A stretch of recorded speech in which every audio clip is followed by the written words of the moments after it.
Mail-in voting is underway in California's upcoming primary election, and all eyes are on the crowded governor's race. But after two back-to-back debates between the candidates this week, there's still really no clear frontrunner.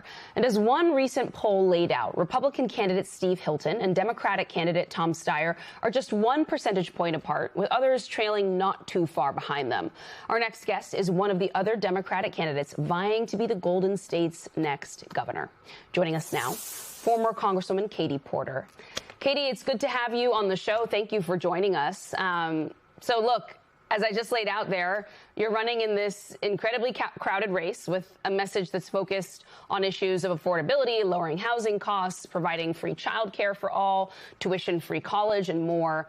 But this race has been, frankly, kind of chaotic and confusing for the voters of your state. So I want to start with just what is your message to Californians who may be wondering if insurgent Katie Porter should be executive Katie Porter?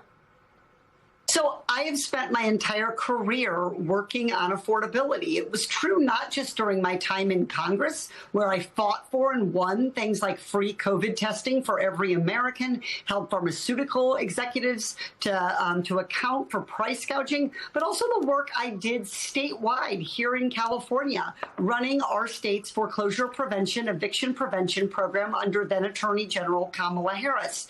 So we have too many people in this race who are treating affordability like just the latest Democratic talking point coming from a consultant.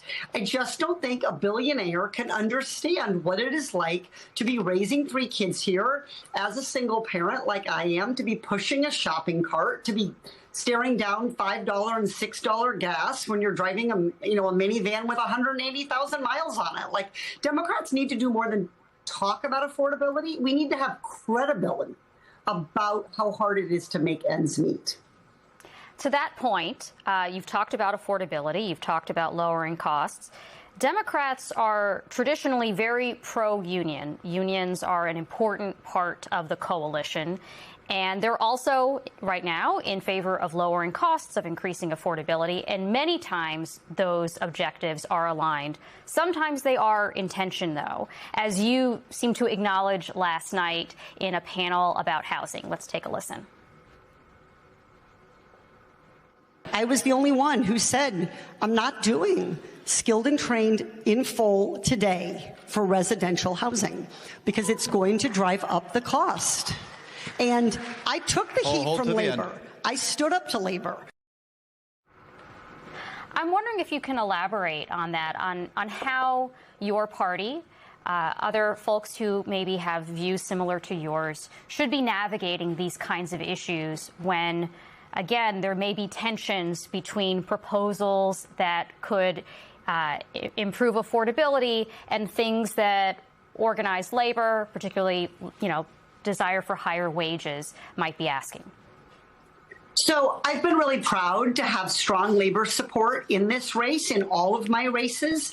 And organized labor has a hugely important role to play in terms of keeping people safe on their jobs and fighting for fair and competitive wages. We do not have right now in California enough skilled and trained union apprentices to build the 3 million plus housing units we have. So what I was saying last night is I'm not going to promise something that we cannot deliver, and I'm not going to tie our state into being slowed down, held back from building more housing that we need to be able to attract more young people, so people can start their families here, so we can grow our state's economy on something that we can't even do. Look, I am proud of my pro-labor track record, but I am also not for sale. I'm the only candidate in this race that doesn't take corporate contributions, and I am unafraid to stand up to anyone in California, even my allies and friends, if what they want isn't going to be best for California. Our economy has to grow. To do that, we have to have places for people to live. I'm a parent of 3 teenagers. I don't want these kids living on my couch. I want them to be able to move out. I want people in California to be able to come. I want companies to grow here because workers can live here.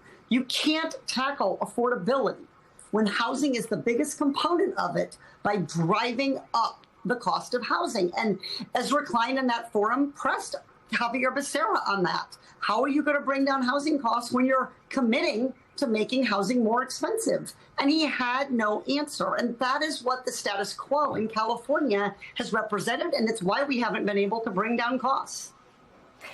You are famous for your whiteboards in Congress and breaking down the math behind proposals. So I want to ask you about what you're proposing and how you're going to pay for it, because you're proposing free child care, no state tax on incomes under $100,000.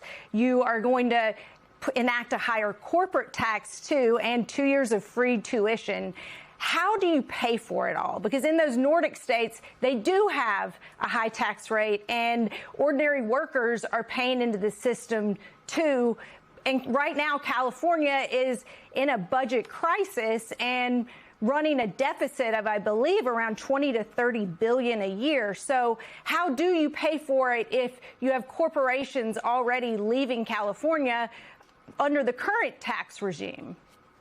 Yep. So first off, I am the only candidate on the Democratic running as a Democrat who is talking about actually letting workers keep more of what they earn. If affordability is California's biggest challenge, you can't just point the finger everywhere else. The state, the governor can make decisions to let people keep more of what they earn. That is what eliminating income tax for families earning less than $100,000 would do. It takes $100,000 in so many parts of California for families to make ends meet. Cost of college. California used to have free tuition at our state universities, and we should go back to that. Affordable childcare, free childcare. The other states that we are competing with for jobs, places like New York City, nearby Western states like New Mexico are moving toward free childcare.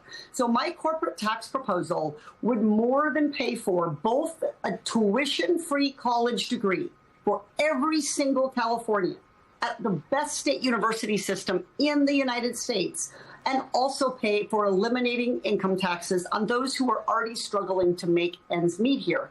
Democrats have to do something about the cost of living besides read off talking points. I can give people their tax dollars back. I can let them keep what they earn. They can put that towards some of the costs that we're seeing. Trump's tariffs are having an effect. We're feeling them at the grocery store. Trump's war is having an effect. We're feeling that at the gas pump. So California's governor needs to be able to put that money back. And the corporate tax change that I'm proposing would only be on the most profitable corporations. And look, sometimes big corporations have bad years. If they did, this wouldn't affect them. This is about saying what we say to families every single day. When you make a little more, when you trip up into that next tax bracket on your income, we ask you to pay a little bit more. That's what California should be doing. Right now, California has a flat corporate tax. And if we tilted that a little bit and asked those corporations making hundreds of millions of dollars in profit to pay a little bit more, we could actually provide tax relief for small businesses and businesses that are having tough years, being affected by tariffs, for example. So it's about tax fairness, and it's about making life affordable in California. Katie, allow me to ask a question about temperament here in this role. Obviously, politics is a high, stressful job, and I wanted to ask you about some of the questions and controversies that have surrounded your temperament. There was a video last year that surfaced of you berating a staffer. There was another in an interview that you conducted with CNBC in which you expressed frustration and suggested you would leave the interview. And I think it raised a lot of questions for people who were your supporters and people who liked your policies as to whether or not you had the temperament for this job. So I wanted to give you a chance to respond to those and whether or not it raises questions about your judgment and how you treat others if you do assume the position of being the governor of the state of California. So I've taken responsibility for my actions, and that is an important part of temperament and leadership. I went back on the debate stage a week ago with that very same reporter, and unlike the men on the stage, I didn't interrupt. I didn't fight with her. I just answered her questions in full and turned in a very strong debate performance. I apologized to that staffer 5 years ago. But what hasn't happened in this race is our seeing the men in this race take responsibility for where they fell short.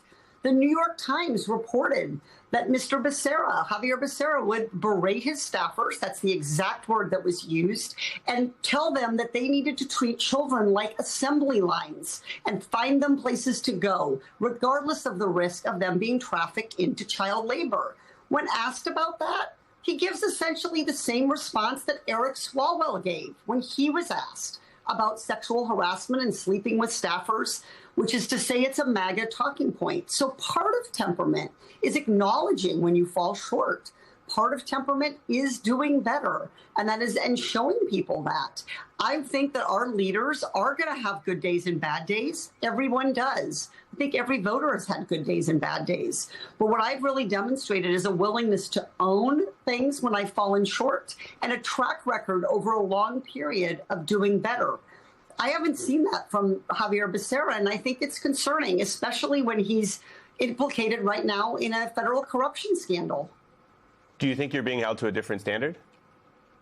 I am sure. All I can say is this. I have been in politics for 8 years. I was, voted. I have seen a lot of candidates. I've supported a lot of women candidates.